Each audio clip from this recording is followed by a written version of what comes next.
You're listening to BQN. Assimilate the audio.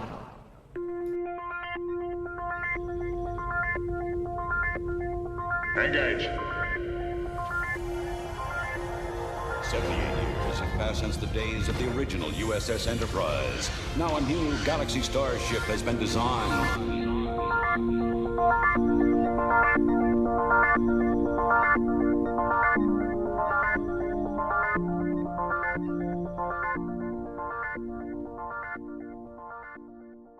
Transporter Chief, beam our listeners aboard. Welcome to Galaxy Class, a Star Trek Next Generation podcast on BQN. I am your host, Counselor Amy Nelson, and with me today, Head of Royal Visits Organization, Joe Keegan. Hello, Joe. Hi, Amy. How are you today? I'm good. I've been gone for a couple weeks, but here for this week. And that's it, because then next week I'm... Where are you going next week? Well, I think you are organizing some amazing stuff for my trip to Scotland. Close the borders. Activate shields. Yes, Amy Nelson, listeners, is coming millions of miles all the way across the galaxy that is the Atlantic Ocean to visit you and I in Scotland in sunny air. And you know what? The day is beautiful today. Amy will, being from Las Vegas, will think it's freezing, but it's a lovely 20 degrees Celsius, which is like 64 Fahrenheit. Yep. But it's warm. It's shorts and t-shirt weather. Oh my God. So we'll see how fast you'll acclimatise to it.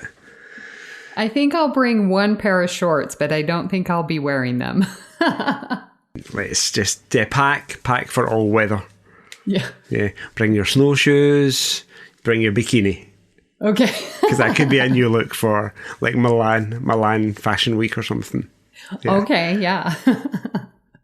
Oh my gosh. So we have so many fun things planned. We started a list together.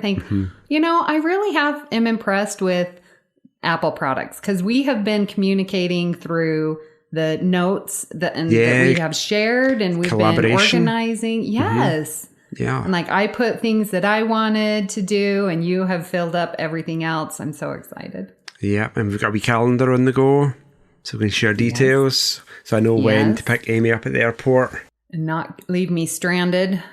No, I will come in and break you out of customs. They're trying to do a full body cavity search on you because you're trying to, I don't know, bring Nevada sand into the country or something. I know, right? Yeah. That desert sand.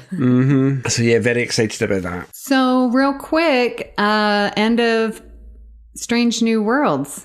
How did you like the season and final episode? Loved the season with the exception of 2 episodes. I thought there were 2 episodes I thought that were quite dull. The one where they play dress up and it's like medieval times. And I'm like, do you know what? I fell asleep during it 3 times. Wow. Like I know I was tired. It was the end of the school year. I was tired. But I kept on falling asleep. And then by the end, I didn't care about his daughter being saved and going living in a star or a nebula or something. I think that's what happened, but I couldn't be bothered by it because it was so stupid. And then the last episode, did not care for. It was just a rehash of that TOS episode. It was intentionally the same story. Yeah, that's interesting you highlighted those 2 episodes because I 100% agree with you. Those are the 2 that, in my opinion, were the weakest. And reading the reviews and what people had to say on social media, and they're like, I loved it. It was so good. And I was like, really? I wasn't that, I guess, emotionally invested in the last episode. Weird. Yeah. It was that, what was the original series episode? Balance of Terror. The Balance of Terror. I kept on thinking it was called The Neutral Zone, but that's a TNG episode. Balance of Terror. So it was that episode pretty much in its entirety with new effects. Some details obviously changed because we've got the Farragut with Kirk on it. But it also felt a very Kelvin verse. And the way they took the Wrath of Khan and made it into a new movie for modern times, for a younger, more mainstream audience. So it just felt like they were doing that. I felt a bit lazy. I wasn't sure. They definitely played James T. Kirk, sort of the loose cannon. And I mean, I know that's what he's personified as, but is he really that?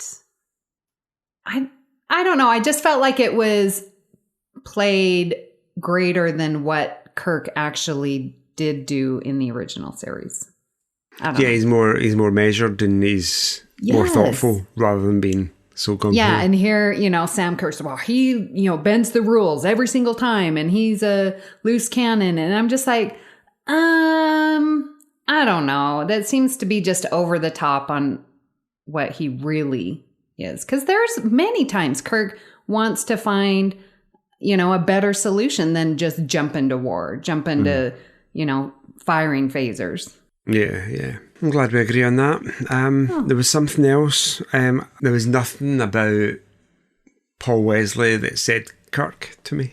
There was nothing in his portrayal or his look. Now, normally, if you're going to portray a beloved character, you would maybe do some research and try and copy their mannerisms and their speech patterns. It's like he was just playing a completely different character. Didn't matter that it was a character that's been going for 60 odd years.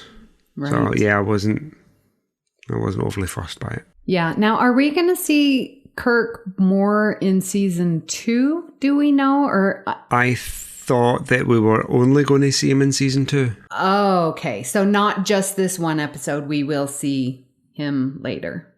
Possibly. Okay. I'm not sure. Yeah, I can't remember. But yeah, they're really, really strong first season for Strange New Worlds. Yes. Agreed. I really did enjoy it. I am, though, preferring the Orville this season. It is so good. Now, I haven't watched this week's one. Okay, so Thursday night. This week's is good. Oh, it's dark.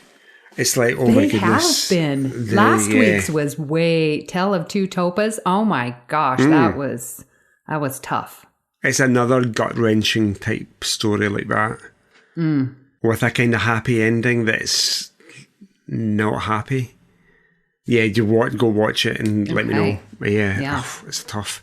But really, I look forward to watching Orville, and I watch Strange New Worlds because I'm a Star Trek fan. I'm enjoying it. Interesting. But I'm excited about the Orville. I think because it feels like TNG. I know it does. And it's my wee blankie. I'm like, I'm cozy again. Yeah. Suppose we should talk about Star Trek, shouldn't we? Well, we should. Let's check the communication array to see if we have any comments from our listeners. Joe, you want to read our comment? This comment is from episode 95, which was our Batleth battle, which pitted 11001001 against Unnatural Selection.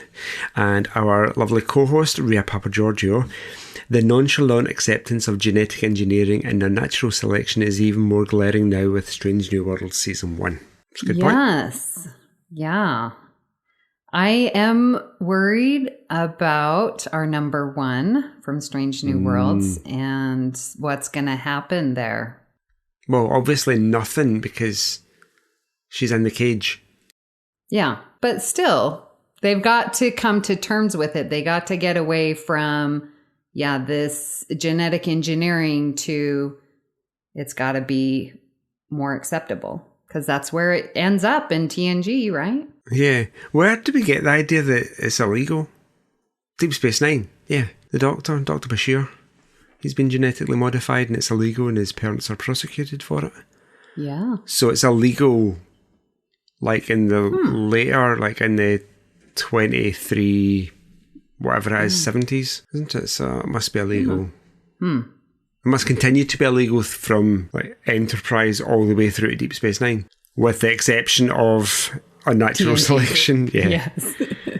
And that's a Federation station, isn't it? We get that impression. Well, and we also get like Masterpiece Society, where this society wanted to perfect and build the perfect, counselor, the perfect diplomat, the perfect artist. And that's through genetics. Yeah. But they're not in the Federation. No, they're not. Yeah. So if you leave the Federation, you can't be held to their laws or standards, I suppose. Where do you stand on the genetically modified Gorn idea? Like those little creatures that were eating everybody alive couldn't possibly be a spacefaring civilization with starships. Yeah, I was listening to a podcast that was discussing that, and I feel like we didn't get to see enough of their smarts to like really make it believable that they could fly into space and do all of these things. And it's like, it seems so animalistic right now. And then I was thinking of what's the episode with the good looking guy that's TNG Raynar? Roga. Yeah. Roga. What's his name? Raynar? No, I want to say Roga Dinar, but that doesn't sound right. I think that's right. Where he's a super soldier. Yeah, and he escapes from prison. Super soldier. Yeah. And so when they were talking about that with the Gorn, I was like, okay, maybe that's, that these Gorn are, trained and genetically altered soldiers. That was the only connection I could make. But then when you look at Roga Dinar and how strategic he was at escaping, and avoiding being captured, like that takes some very, a lot of intelligence. I didn't see that in the Gorn. I don't know. No. So that's why I like the idea that they were maybe like just purely a genetically modified offshoot to be kind of soldiers. That you would drop them in and they just decimate a population because they were so powerful from birth. So maybe like the white in Deep Space Nine, those for the Dominion. Oh, the Jem'Hadar. Yeah, the Jem'Hadar. Maybe they were built for that purpose. Oh, the Jem'Hadar were. The founders built the Jem'Hadar to be the... Oh, yeah, I get you. So they got the smart Gorn, the Gorn Prime, kind of genetically modified, kind of a subspecies to be their soldiers, like the Romulans had the Remans as foot soldiers in the Dominion War. Yeah. Not genetically modified, I guess I'm seeing it now. Yeah, okay. We've got some examples to go off of. Yeah, it's like we've watched Star Trek before. We've got the nose.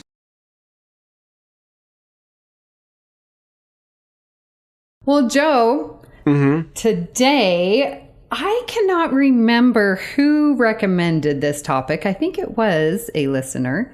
But we are going to talk about the dangers of going to conferences. So not going on vacation, not going on shore leave, but leaving the ship, maybe like getting hitchhiking on another ship or taking a shuttlecraft to go to some planet or space station to attend an event.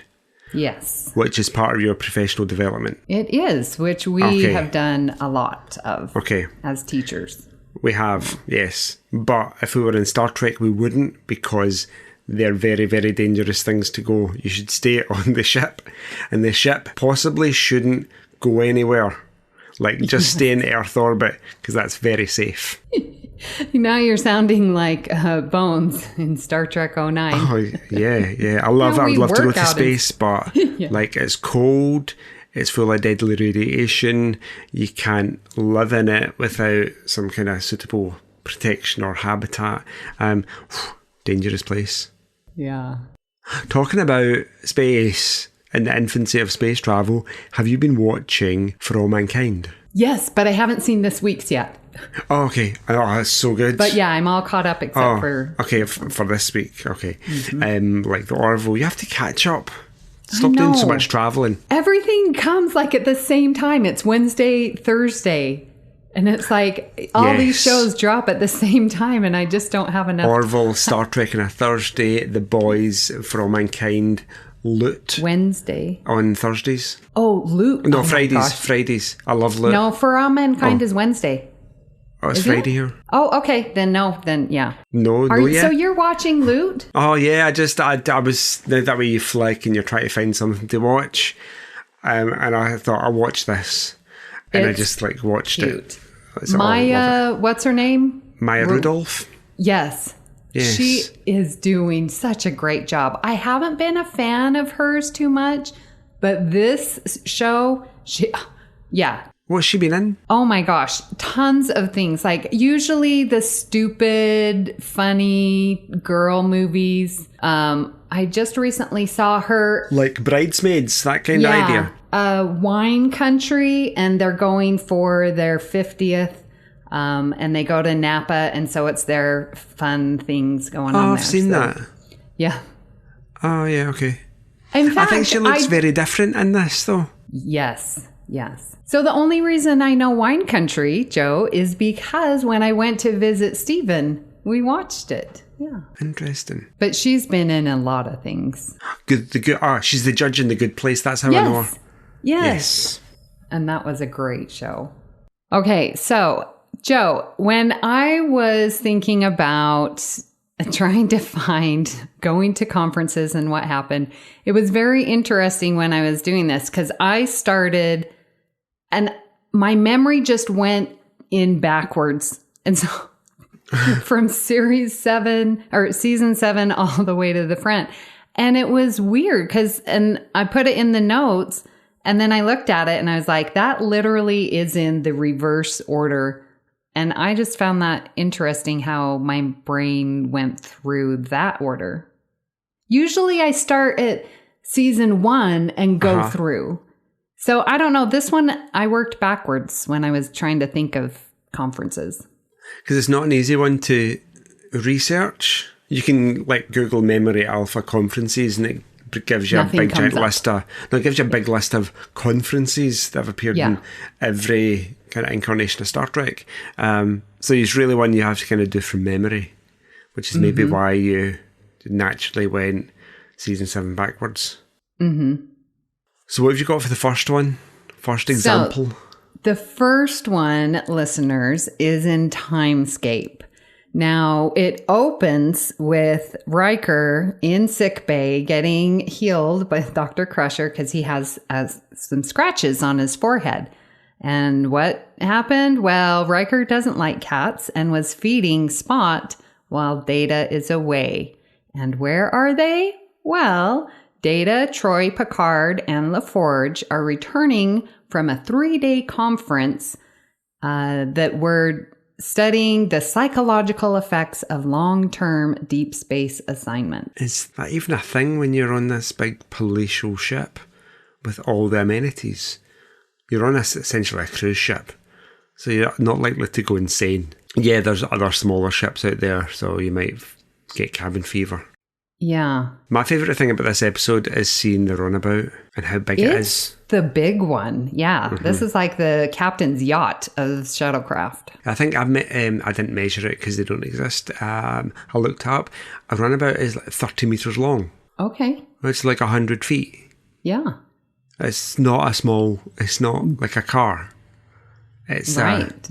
It's got rooms in it. And you go to sleep. Yeah, it's like a giant Winnebago. Yes. And the image that we are using for our episode art shows them at the table, all 4 of them eating and enjoying and having space. In the back, which I don't think you ever see in Deep Space Nine. I don't think you ever see the back. You only ever see the front, like the cockpit section in Deep Space Nine. Interesting. So do you think that these are the 4 people out of all of the Enterprise D that should have been going? I mean, obviously the psychological effects, that is why Troy is there. Okay, yeah, yes. So with LaForge, he's the engineer. That sort of makes sense. Like deep space assignment. So maybe how the engines are working in deep space. Without having regular maintenance, I could maybe stretch that. Because like he would have, maybe he's presenting and, sharing his workaround solutions, because they don't have access to a starbase. Yeah, I think the key term in the conference name is the psychological effects. Some hard push to find a reason why the engineer would be there. Yeah, that's my stretch for that. I have no idea why Data is there. Data is trying to understand humanity, so understanding the psychology of things is really going to help him on that journey. Okay. And Picard. I bet Picard, he was presenting, I'm sure. Yeah, he's been out in long-term deep space assignments, and he's the captain of the Federation flagship, so he's going to have at least access to all the data about his crew and how they've coped. So you might have a good insight. But LaForge is definitely the one that's... Yeah. Okay, so around the table, when they're having dinner, they're talking about the different things they went to. That's it. So LaForge went to the Warp Energy Symposium. And he had the opportunity to touch a plasma field. And he could feel the plasma moving up his arm. It was warm, and there was an amazing tingling sensation. Wow. So yeah, there must have been one of these. Maybe it was like, instead of being like STLV, maybe it was like San Diego Comic-Con with lots of different things featured. There was the psychological effects of long-term missions, and there was the Warp Energy Symposium, and there was maybe an archaeological exhibit for Captain Picard to go to, and there was like a museum exhibit on what happens when androids want to become human for Data to go to. Maybe that kind of thing. Okay, so there are lots of things for them to do, which helps us explain why Dr. Vassbender gave an hour-long dissertation on the ionization effects of warp nacelles before he realised the topic was supposed to be psychology. So yeah, lots of... I suppose it's like the science STLV. There's just lots of it. I mean... Yeah. And I sort of feel, because Timescape is a season 7 episode, they totally could have brought in some Deep Space Nine characters, just like mention their name, like because they've all met before. Yeah, and the Forge could have said, "Oh, ran into O'Brien because he was there for Deep Space Nine." Just a mention, because it is deep space, that they could have thrown in some names from. Oh, it'd be Easter egg for us fans. Yeah, right. Yeah, I think they should have done that. We should write to them.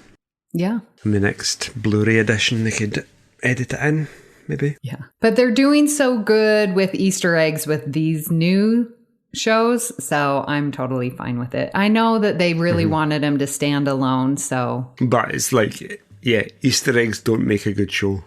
And sometimes you find it's just Easter egg after Easter egg. And you find yourself watching purely for the Easter eggs. Still enjoyable. Why? That seemed like a quite enjoyable conference. Why was it dangerous? Well, when they are returning, remember, it's such a cool display. We've got the ships head to head, firing, and everything's like frozen in time.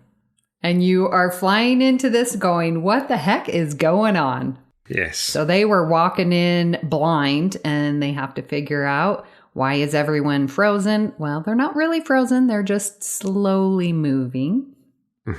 Yeah, big episode for mystery. Because we get a hint as to what's happening with the rotten fruit on the table.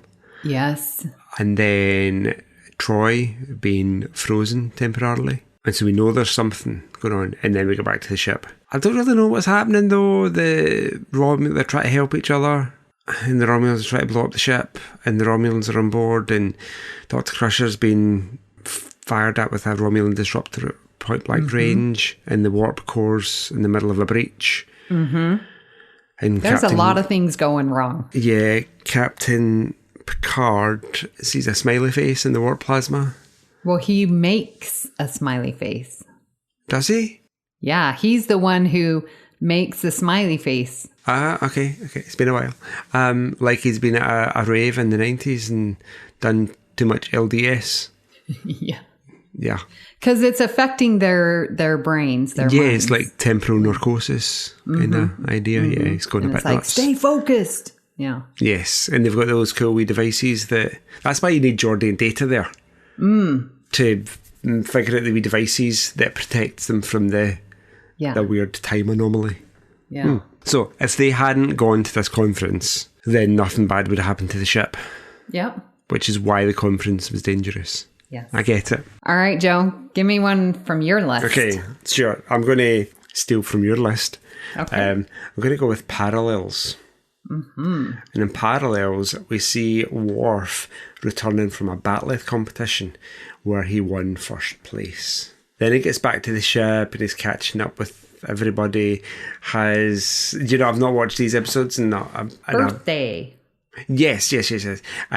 So I've not watched them in ages. It's his birthday and there is a surprise party and there's cake and then there's no cake and then there's a picture on the wall and then there's a different picture on the wall and he becomes really confused as to why all these details are changing. And it turns out that, I don't know why this makes the bat'leth competition dangerous.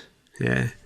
I suppose him being at the bat'leth competition caused him to travel through some kind of anomaly, multiple universe anomaly, parallel dimensions, and he becomes fractured in these dimensions, so he's travelling between them, and that's why every iteration is slightly different. Like, he'll be at the weapons console and the Cardassians will be attacking some kind of subspace telescope, and then he flicks to the next universe and he's been told to fire the torpedoes, but his console configuration is different, and he's like, oh, I don't know how to fire, I can't see the fire torpedo button. That's because these buttons have no writing on them, and so you just have to look for which button looks like fire torpedoes. Yeah. So he has been away.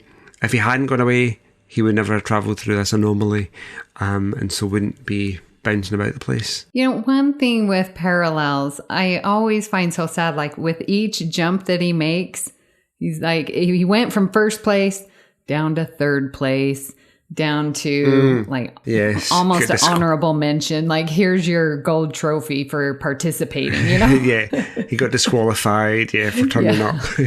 So that was dangerous for him. Yes. But in the original universe, in his home universe, he won.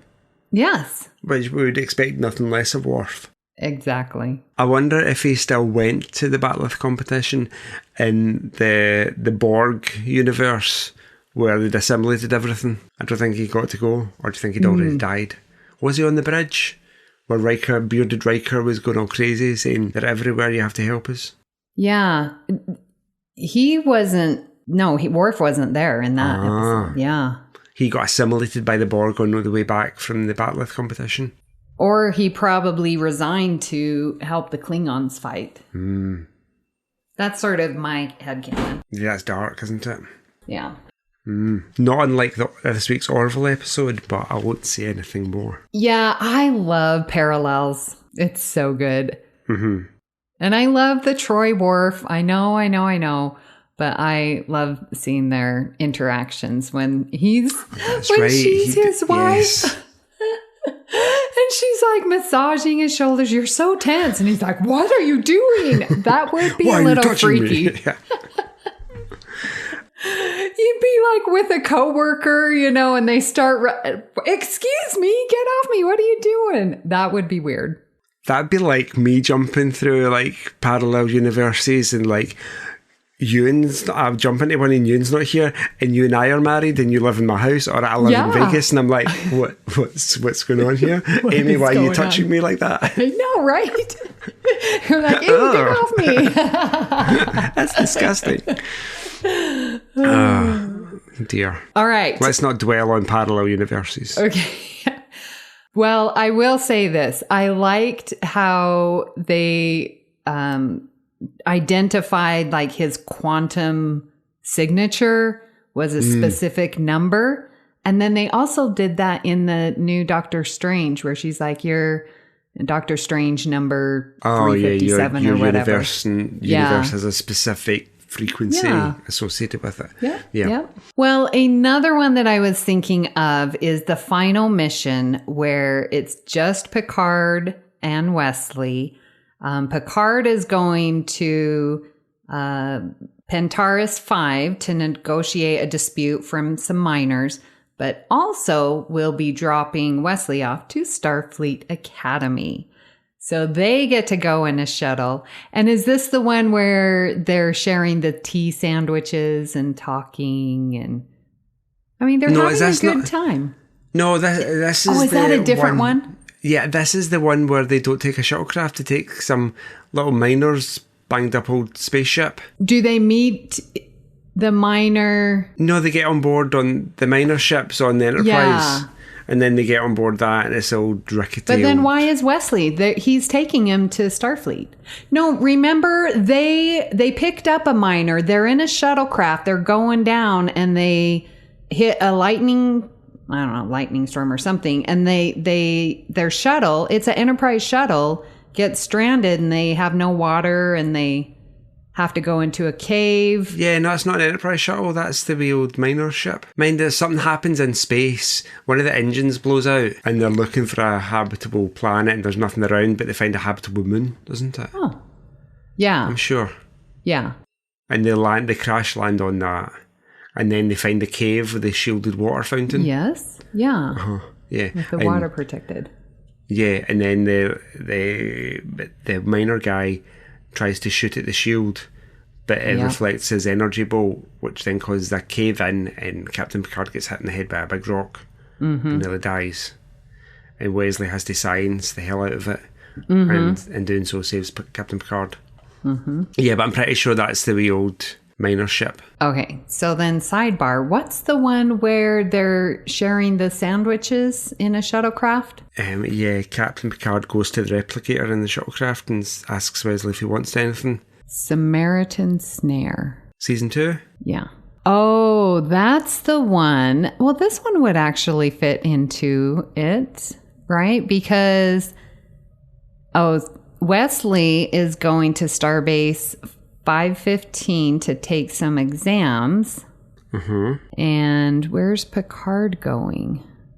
Picard's going to get his artificial heart repaired. Yeah. And doesn't want any of the crew being involved. Right. Even though Pulaski's the best person for the job. Yes. So they are going on a shuttle together. Yeah, I always like that where they're, just talking, and Wesley was so nervous to be, alone with Picard. Like, that is pretty daunting for a kid to, be sharing so much one-on-one time with someone who you respect and admire. Yeah, like a father figure, but also like their big boss. I mean, I can just imagine me in a shuttlecraft with Marina Sirtis. I'd be freaking out because I'm like, what do I say? What do I do? I think she'd be okay. I think she'd be quite laid back and quite amenable, wouldn't she? She would. I'm talking about me. You know how fangirl I get. She'd put you at your ease. Yeah. She would go to the replicator and get you some tea and sandwiches. Yeah. Or more like her style of, cocktail wine. Or two. Yeah. Okay. Got it. So should we talk about the Samaritan Snare? How we have talked about it? Because that wasn't on our list. It wasn't. Yeah. That's the one with the Packlids. Packlids kidnap Geordi. But this is kind of the side mission, isn't it? And so what's the danger here? It's really the surgeons at the starbase aren't really all that competent when things go wrong and can't fix Picard's heart. When Picard should have trusted his chief medical officer to do it. Because she ended up beaming in to save the day. Yes. So it's really Picard's fault. It really is, yeah. Because he's too closed off and private and personal. Yeah, that's entirely Picard's fault. Yeah. And then Wesley did well on the exams and is allowed to continue his studies. Oh, that's good. Yes. Went all right for Wesley, passed his exams, so that was good. That was not a dangerous conference to go to. It's purely Picard's stubbornness that caused that. Next one. We have got Manhunt, which isn't... I suppose the Enterprise is en route to a conference in this one. And the Enterprise is being told to escort the Antidians and there's other people, isn't there? No, this is just the Antidians. Oh, the people that eat all the fish out the big tub at the end. Yeah. I was confused with the Parliament where they're going to the lizards. Yeah, the sheep and the lizard sheep. ones. Were they sheep? Well, something similar. Okay, I can see where you're going with that. They are like they're like monkey faces, but with white hair. Okay, and they were going to Parliament. So I suppose that's another example, maybe, where we're transporting delegates. Yeah, that's true.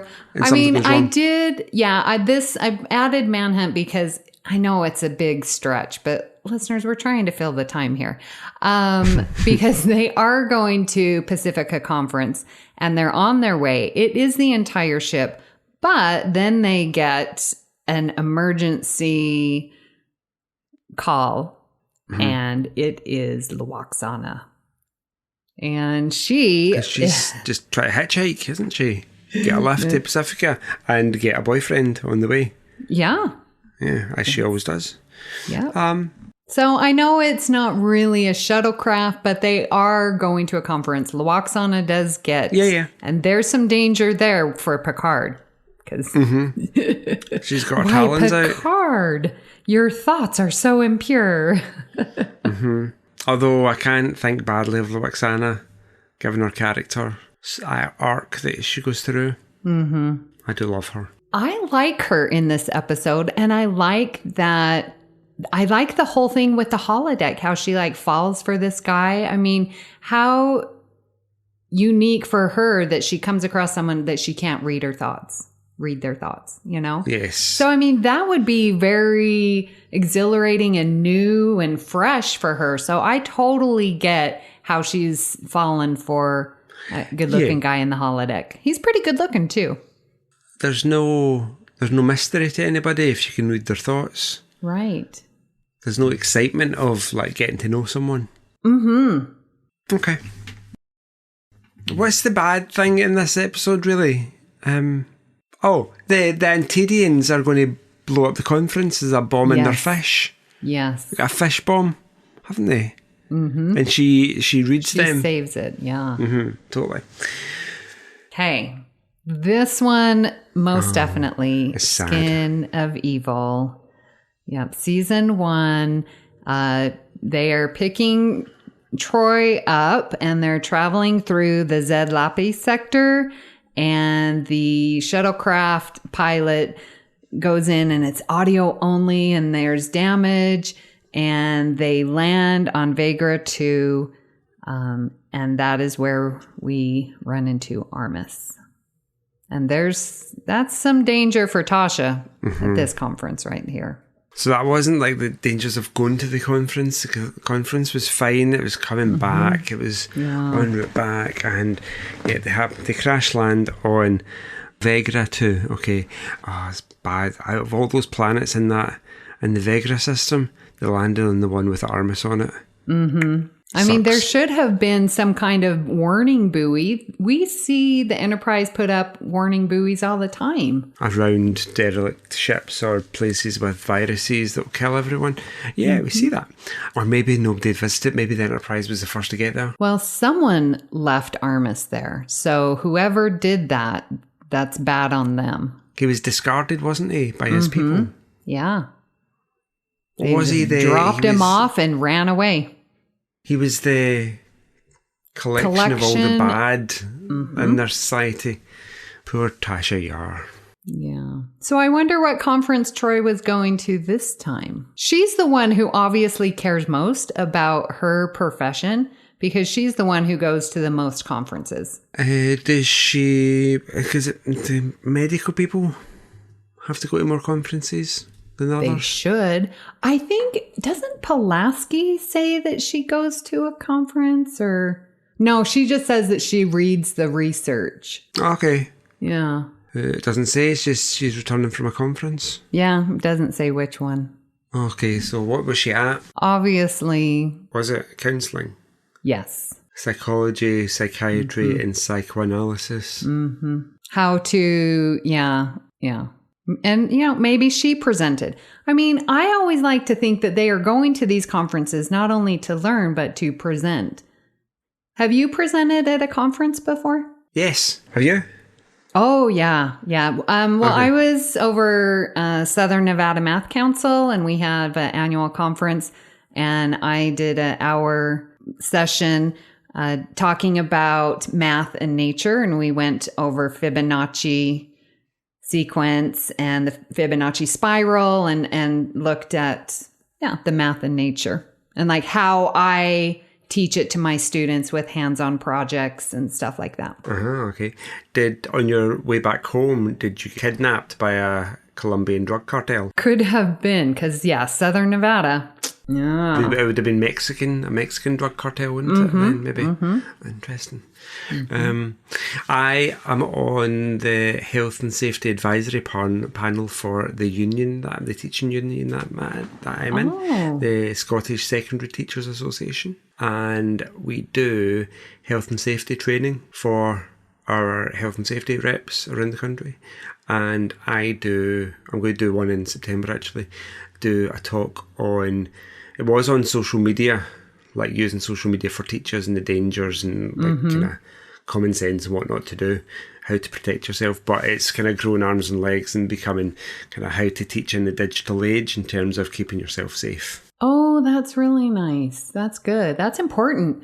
Do you guys have trainings? We have to do this every single year and go through, sort of this digital of how, we get email scams and phishing and how to be alert and not click on links. And we have to go through this training every single year. And I'm like, really? In our employer, the closest to get is the GDPR training, which is like European copyright law. It's about protecting people's data and not disclosing like students' information to people that aren't entitled to it. That's the closest we get. I think our local council network is secure enough that you rarely get spam emails. It's quite heavily tied down. Everything's like it's difficult. It's difficult to look up dodgy things on the network because everything's blocked. Yeah. So one thing that I found interesting going through this, like at Skin of Evil, at the very beginning, Worf is talking to Tasha because they're having some ship-wide competition, like battle competition. And Worf tells Tasha, well, you're favored in the ship's pool and, how are you? And so that got me thinking with parallels. When Worf goes to a Batleth competition, do you think this is a competition put on in the Klingon Empire, or is it something that's open to all of the Federation? What do you think? I think it was purely a Klingon thing because the little trophies were all looked like the Klingon Defence Force symbol, didn't it? But it got increasingly smaller and less detailed as he went through different iterations of universes. So this was Tasha competing in a shipboard kind of martial arts competition, wasn't it? Memory serves. I think that's fun. You want your security folk to be able to defend the ship, and defending the ship is not just about activating the shields and firing the weapons. It's about what happens if you get boarded and you have to enter into hand-to-hand combat with your assailants. So do you go all ninja on them and do your fancy martial arts and defend the captain? So, I mean, this is a good team building activity as well. I mean, they are working together, and we do get to see a lot of that. And I like that about TNG. Sort of like with Strange New Worlds with the Enterprise Bingo, they're team building, so. Yes, you're right. I don't think we see a lot of very good fights in TNG. We don't see like fancy kickboxing or fancy martial arts. Nowadays, they're going to have some kind of martial arts expert brought in. They'll be backflipping and jumping off walls. We don't see that. We see like the elbow fist and face manoeuvre or the odd throw over the shoulder, but it doesn't really get very extravagant. Yeah. They didn't have too much of that, the fighting choreography back in the day. Which seems like a new thing. Although they did all have stunt doubles Like, what's the one? Conspiracy with the admirals in his quarters, and it's obviously not Riker. Like, so not you pause at the right bit, and they're like, that's a completely different guy. I know, and that leg kick. Oh my! Yes, that makes me. It looks like someone's just carrying a leg and flipping it. That does not look like it's attached to any body. It should be. If it is, he's very limber. He's obviously going to Troy's yoga class a bit too much in our quarters for some one-on-one tuition. Let's move on. Joe, hit us with yours. Okay, this, listeners, is the one that Amy completely blanked on, did not know this one, but it was the first one that jumped into my head, and you'll be totally surprised that it's a Troy episode. Throw me under the bus like that. That's why you're here. And it's Face of the Enemy. I can't believe I didn't. Listeners, all day yesterday and this morning, I'm like, what is that one? I know Troy's going to a conference and something terrible happens. I couldn't think of it. We get on, and Joe, my savior, remembers it. Face of the Enemy. Troy is returning from somewhere. Well, we never see her return. We see her wake up in the dark, and she asks the computer to put on the lights, and there's no lights. And then she looks in the mirror, and it's a Romulan staring back at her. She's been surgically altered to look Romulan. She's been kidnapped by some Romulan dissidents they're trying to smuggle some Romulan senators that want to defect to the Federation out of Romulan space. And Troy's been brought on board as a member of the Tal Shiar, the Romulan secret police, who is... If she can pull it off, she will be the only person that has the power to stand up to the commander of the Romulan Deridax class warship. And she does it really well.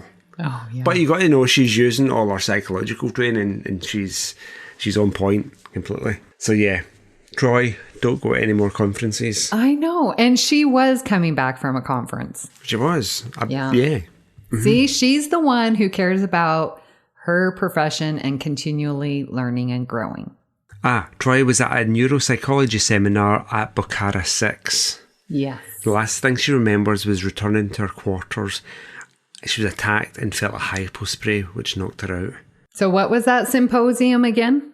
Neuropsychology seminar. So she wasn't even en route home. She was actually at the event and got kidnapped at it. So I was thinking that they took her when she first arrived at the conference so that she wouldn't be missed, because had they taken her on the way back to the Enterprise and she didn't show up, then they would have gotten suspicious. So if they took her at the beginning so that they had the time. That stands to reason. How long was the conference, Amy? I don't know. Like, we're thinking a week? Or another 3-day conference. Oh, I don't think of us travelling to Las Vegas for STLV when we used to do that kind of thing. You can't just go for 3 days. Yeah. And we were only travelling millions of miles to Las Vegas. Never mind travelling hundreds of light years to go to a conference. Now, you're not going to have jet lag. You're going to have warp lag. Yeah. Potentially. That's why the Antedians needed to put themselves in a self-induced coma to travel light speed, because they don't like it. You think we'll have to do that? I think I need to do that on my way over to Scotland. I don't want to have jet lag or warp lag. I'm excited. I wanted to also talk about our real life examples of some dangerous situations that may have come up with going to a conference. And going back to what you were saying, Joe, about a conference, like I've been to, like I said, Southern Nevada Math Council and National Council of Teachers of Mathematics. And those conferences are really Thursday through Sunday. Okay. So for me, I understand 3-4 day conference makes sense. So do you have an example, Joe, of something that might have happened during a conference or an event that you have been to? Nothing dangerous, really. There was the time, there's an organisation in Scotland called CERC. and they are amazing. They do kind of science education research. So basically, they'd be the go-to guys if you wanted to do an experiment and get advice on how to carry it out, or in terms of health and safety, where to go. They'll tell you how to do it properly. But they run a summer school every year for a small group of teachers. And I went once, and it was a really fun bunch of people that were there. And on one day, I think it was the first day, it was a Friday. And mostly all youngish teachers in our 20s, early 30s. And it was a beautiful day. And when I say beautiful, I mean beautiful for Scotland. And we thought we'd all sit outside and just enjoy the weather. But there was a supermarket across the road. So I'm not blaming myself. As a group, we went across the supermarket and bought all the ingredients for Long Island iced teas. And we sat on the grassy knoll next to the conference centre and made Long Island iced teas and drank them until it got very dark. We didn't make a fool of ourselves in the slightest. We were just very drunk and very happy. So I love that. Oh my Nothing gosh. unprofessional, really, that we can remember. So what about you when you're going to your... Because I would imagine going to the National Council of Mathematics Teachers sounds completely riotous. Yes, when we go to a city, man, my favorite one was when we went to San Antonio, Texas, and we were on that river walk. Oh, man.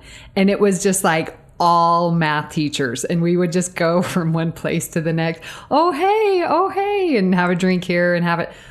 Yeah, that was a late night.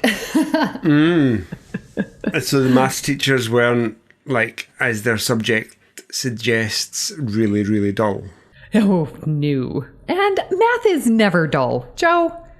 So No. I jest. Yes. The other time was... Where was I? This was maybe the same thing that I was at. But on the road home, this was the danger. Oh. I had a convertible car at the time, and I drove home from essentially East Coast to West Coast, Scotland, in like an hour, because the country's really thin. Ridiculous. As says Amy from America, that takes you 5 weeks to drive across.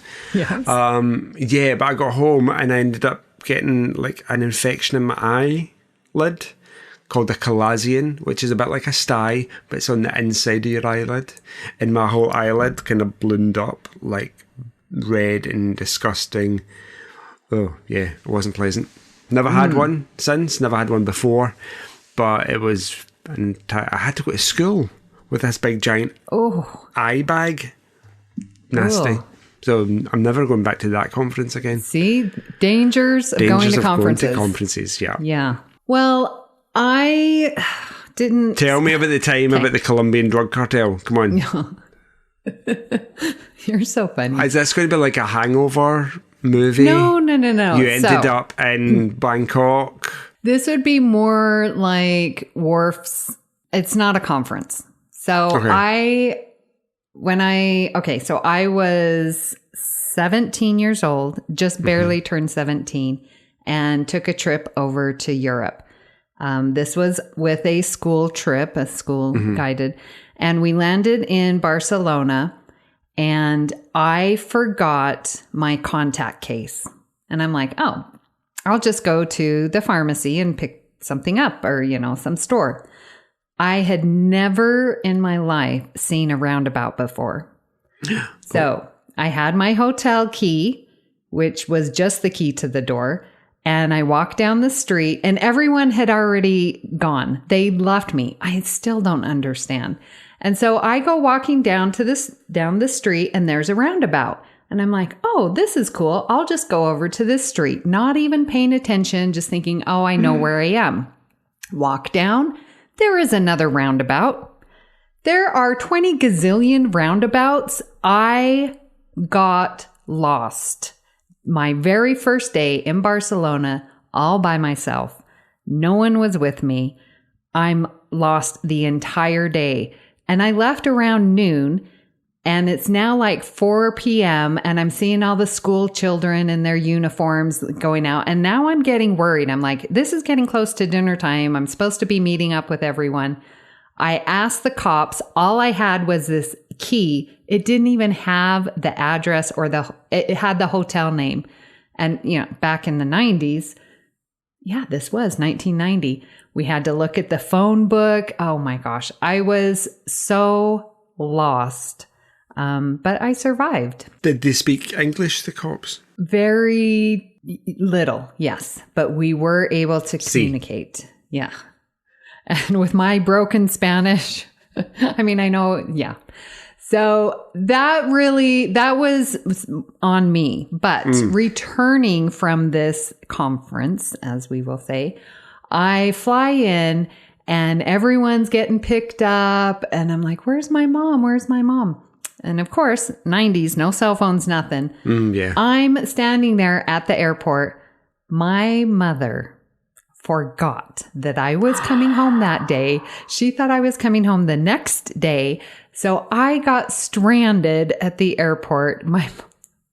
I was just about in tears. Mom's like, I will be there. I'm so sorry. I'm coming. And I had to ask someone for a quarter or a dime to make a phone call. The payphone. Wow. Yeah. Do you still have them in the States? Payphones? Payphone, yeah. They are rare. Yeah, same. In fact, no, I can't. There's one that I know of in Glasgow, I think, if it's even still there. But don't you guys have, in your booths, have they been removed? Like, in London, the red phone booths. Isn't that a tourist attraction? I don't know. Yeah. What are they now? Because they won't have phones in them. Will they be charging stations? Tourist information points? Don't know. When we're in Glasgow next week, we can go on a wee tour and see how many we can find. It'll be like a treasure hunt. Yes. While we've been talking about the troubles with conferences, I've thought of another 2 examples. Wow. One from childhood, and it's not very important. The other is from 7 years ago and was potentially career ending. And I think I forgot about it because, it's so awful that I didn't want to remember it. Out of your memory. Okay. Mm-hmm. What would it have been? I was maybe about 15, 16 in high school.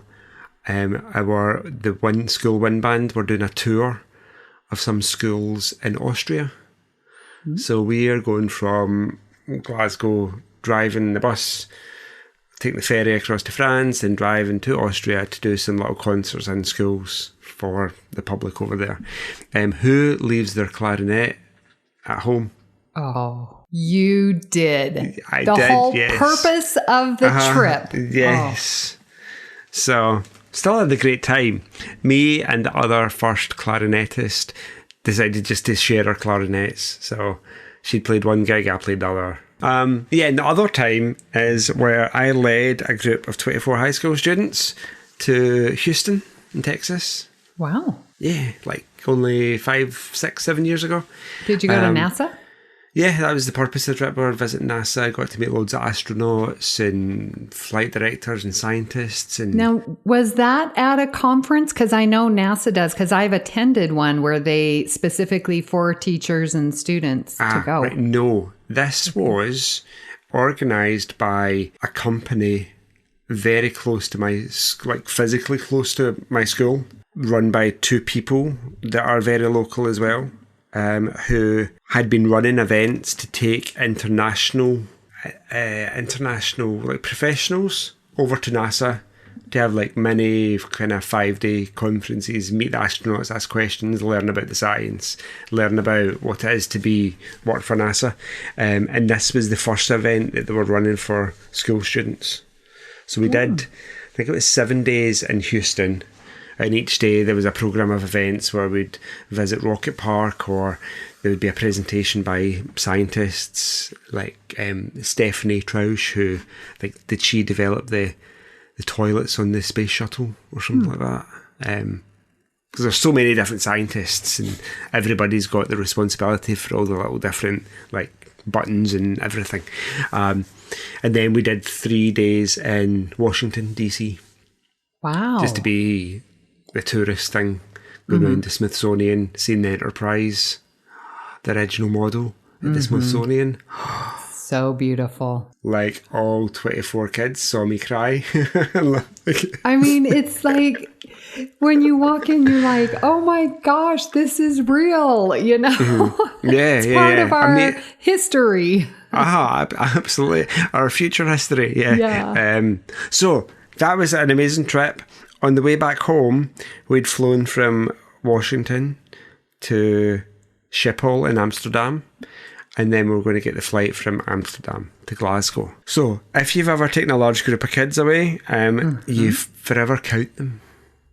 So there was 3 adults, 24 kids.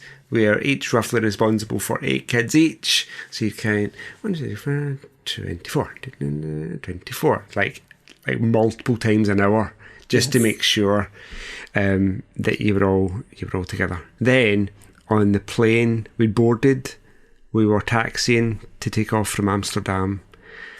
23. Oh, 23. No. 23. So I'm like, I don't know what to do. I go into this kind of blind panicked mode, but like I shut down like a rabbit in the headlights, or one of those birds that put their head in the sand, like an emu. Yes. Is that an emu? Ostrich. No. Ostrich. Yeah, I just sit in my seat, like there's sweat streaming down my face, going, and I know the pupil. I figured it out from my wee list. Like I can see them, can't see this pupil Ewan. Can't see him. Don't know where he is. And I couldn't even bring myself to ask my other colleagues. I was like, have you seen this wee guy? Like the professional thing to do, because they could, maybe they know. They could help me. So I spent the entire 3-hour flight or whatever it was, 2, 3, 4 hours, like just sitting going, what do I do? Then I figured I have to tell somebody, because I'm going to get back to Glasgow. All the parents are going to be there to pick up their little children, their little beautiful babies. They're all teenagers, but do you know what I mean? Their offspring. And I'm going to have to say unless they're like my mother. Yes, I've forgotten. They're going to get in. I'm going to have to say, I'm sorry, he's still in Amsterdam. I forgot to put him on the plane. And that's the career-ending nature of it. He wasn't. He was on the plane. He was fine. Yes.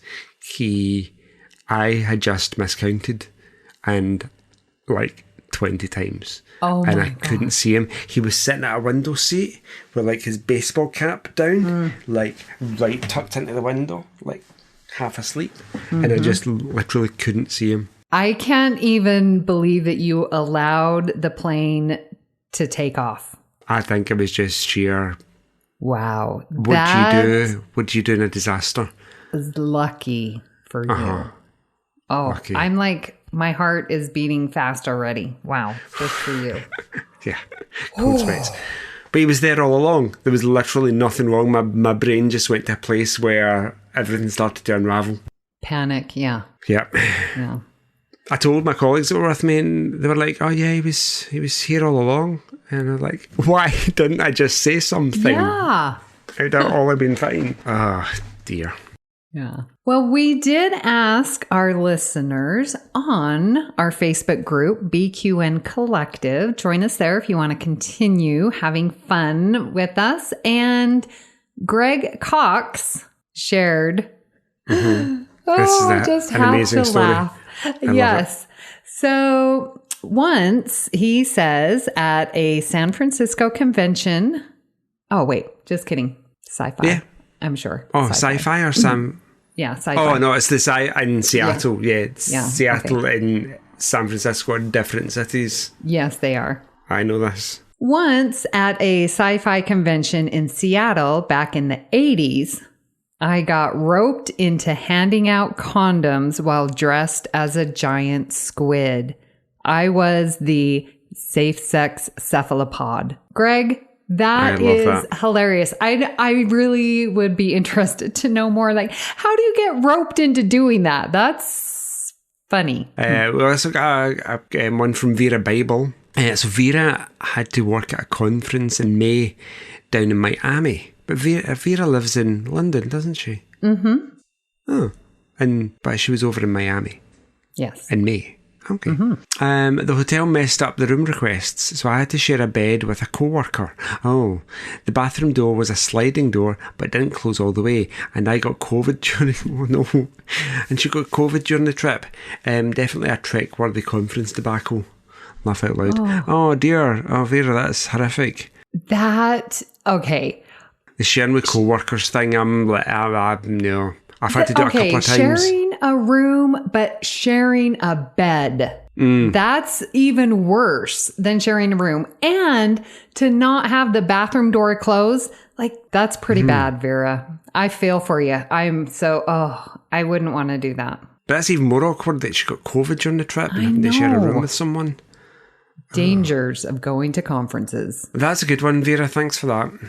Final thoughts. This has been very underprepared conversation, but I find those are sometimes the best. I love how the fact we've shared our personal debacle stories about being in conferences and how I re-jogged your memory about the face of the enemy. Mm-hmm. Yeah, I was a little more prepared coming up with the list, but forgetting the one. And yeah, I really do like putting real life with Trek. And so, sort of my counselor thing. And so I was like, yeah, let's come up with some real life examples. And so glad to have some listener feedback and comments. That was great. And I feel that conferences are important, at least in my profession. I enjoy going to conferences. I went to a conference. Well, I think it's like when you go to, say, like a Star Trek convention. I like sitting in the panels. I enjoy it. Some people don't. They want to be in the vendor room or they want to get the autographs. That's all good. And I see that in going to conferences. I love going to sessions. I look through and I'm like, I want to go to this session and this session. And I'm booked up. And that's how I like it. I went with my principal, who I am no longer with.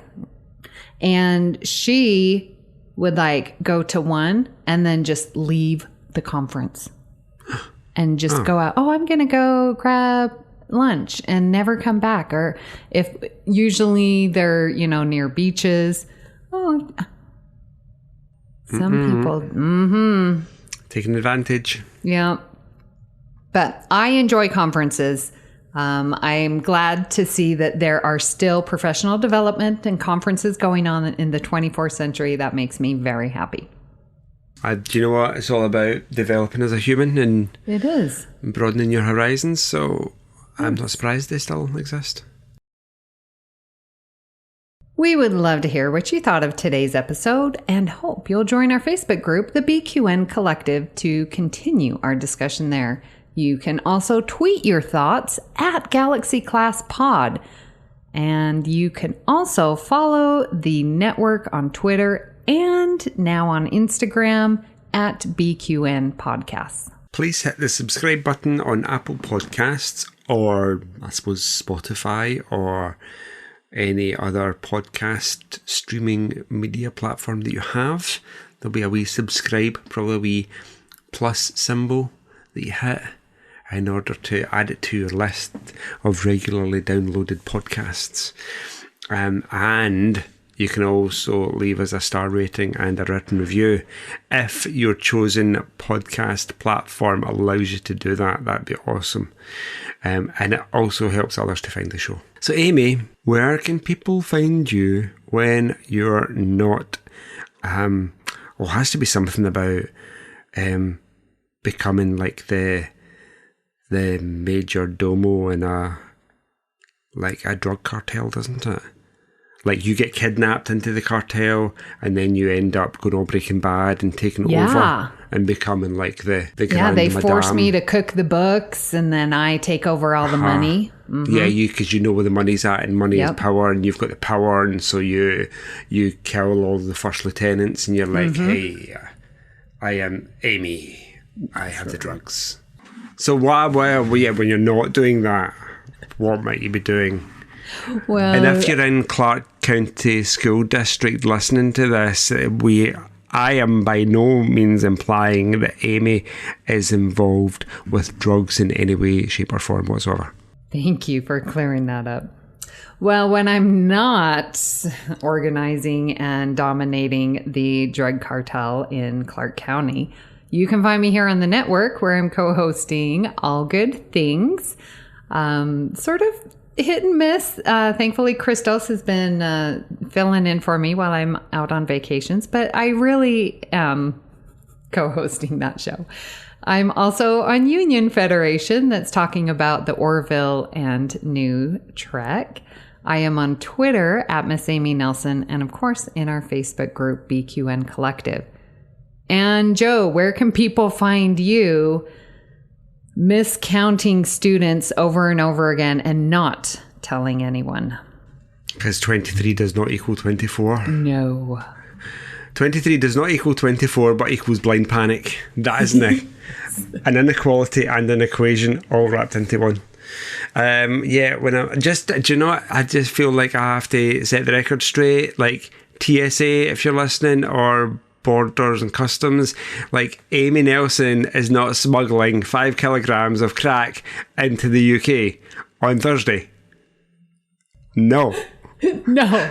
She's not. I can say this because this episode is not going out until Friday. Friday, yeah. So she'll already have the drugs in the country.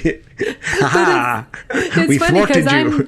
I'm stopping in Amsterdam just like you did, so. Okay. That's where my layover is. Oh, that's fine, but you'll be here with all this, let's call it stuff. Mm-hmm. And then the episode will come out and they'll be like, can you imagine if like SWAT teams swarmed around our house while we're playing Star Trek Monopoly and drinking like green coloured cocktails? Oh, that'd be funny. Okay. So yeah, there we are. It's all above board. Yes. But when I'm not doing whatever Amy suggested I wasn't doing, something about counting students badly, you can find me on the BQN on Facebook, or you can tweet me on the Twitter at JoeyJoe77UK, which is also my Insta tag. You can at me there also, or you can email me joepodcast@gmail.com. If you'd like to help us keep all of our shows coming to you each week, you can become a patron of the network on Patreon. We're putting out more exclusive content for our patron, like It's Green or Amy's Math Moments. You definitely don't want to miss those. So please go to patreon.com/BQN to find out all the details there. A huge shout out to our very own associate producer, Jim McMahon, who you will know as Trivia with Jim. We are so grateful for your continued support. At this time, we would like to thank our executive producers who make this all possible. They are Mark White, Amy Nelson, Tony Robinson and Ken Tripp. A special thanks to Tony Robinson for our artwork. Well, thank you for beaming aboard Galaxy Class, and until next time. There are drugs in your system, but they've nearly dissipated. The disorientation will soon pass. Random line from the script said by Nivek from Face of the Enemy, which I randomly stared at that line and thought that was good to go given our previous discussion. Yes. I thought you were going to end with 1, 2, 3, 4, 23. 1, 2, 3, 4, 23. 1, 2, 3, 23. But I will close us out by saying great joy and gratitude. Engage.